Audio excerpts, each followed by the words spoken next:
Okay, let's do this.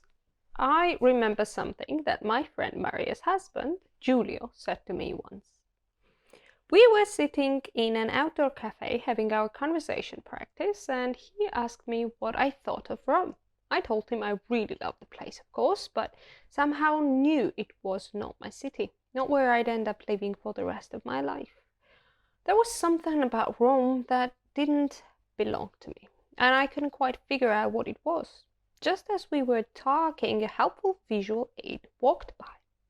It was the quintessential Roman woman, a fantastically maintained, jewelry-sodden 40-something dame wearing 4-inch heels, a tight skirt with a slit as long as your arm, and those sunglasses that looked like race cars and probably cost as much. She was walking her little fancy dog on a gem-studded leash, and the fur collar on her tight jacket looked as if it had been made out of the pelt of her former little fancy dog. She was exuding an unbelievably glamorous air of, "You will look at me, but I will refuse to look at you."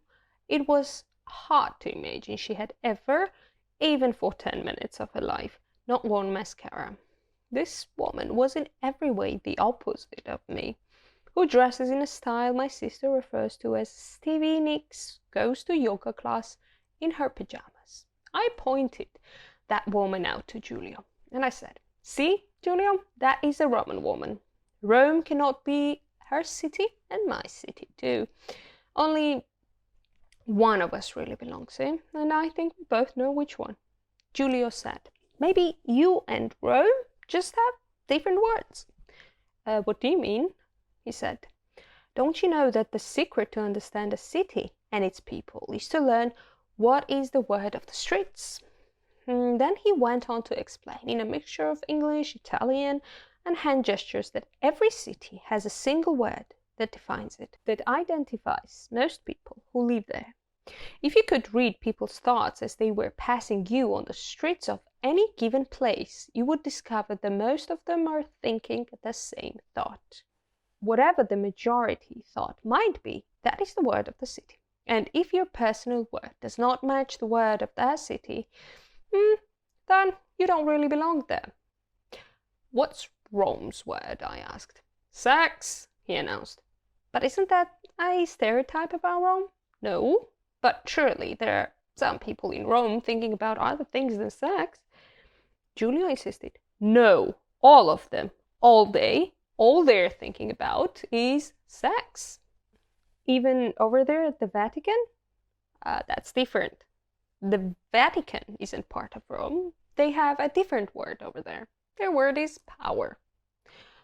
"You'd think it would be faith." "It's power," he repeated. "Trust me. But the word in Rome, it's sex." Now, if you are to believe Giulio, that little word, sex, cobbles the streets beneath your feet in Rome, runs through the fountains here, fills the air like traffic noise, thinking about it, dressing for it, seeking it, considering it, refusing it, making a sport and game out of it. That's all anybody is doing. Which would make a bit of sense as to why, for all its gorgeousness, Rome doesn't quite feel like my hometown. Not at this moment in my life, because sex isn't my word right now. It has been at other times of my life, but it isn't right now. Therefore, Rome's word, as it spins through the street, just bumps up against me and tumbles off, leaving no impact. I'm not participating in the word, so I'm not fully living here. It's a cocky theory, impossible to prove, but I sort of like it. Giulio asked, "What's the word in New York City?" I thought about this for a moment, then decided it's a verb, of course. I think it's achieve, which is softly but significantly different from the word in Los Angeles, I believe, which is also a verb, succeed.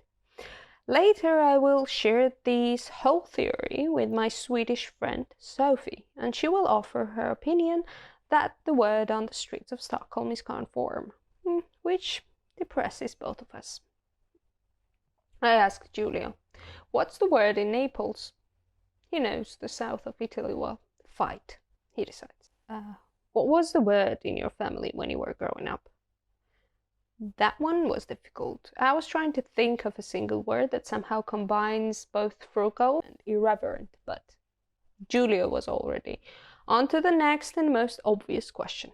What's your word? Now that I definitely could not answer. And still, after a few weeks of thinking about it, I can't answer it any better now.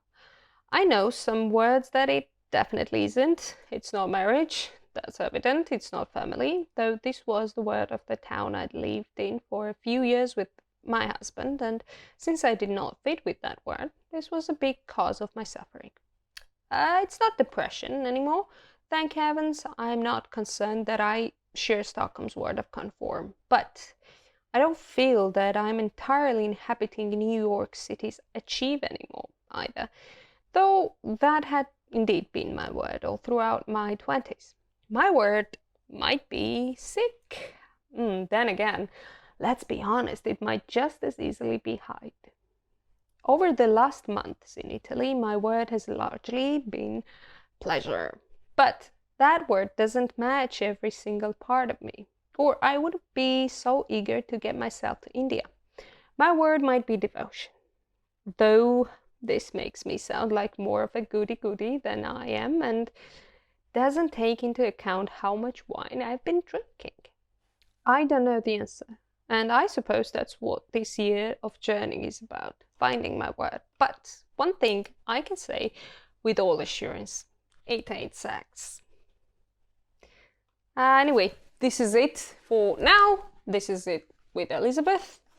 And I want to know what's your word and what's the word in your city, in the streets, because I think the word in our city would be humor, maybe, because I don't think, well, I don't know, but I personally, I do not have very good sense of humor, but a lot of people, they say, do have in this city. Anyway, bye.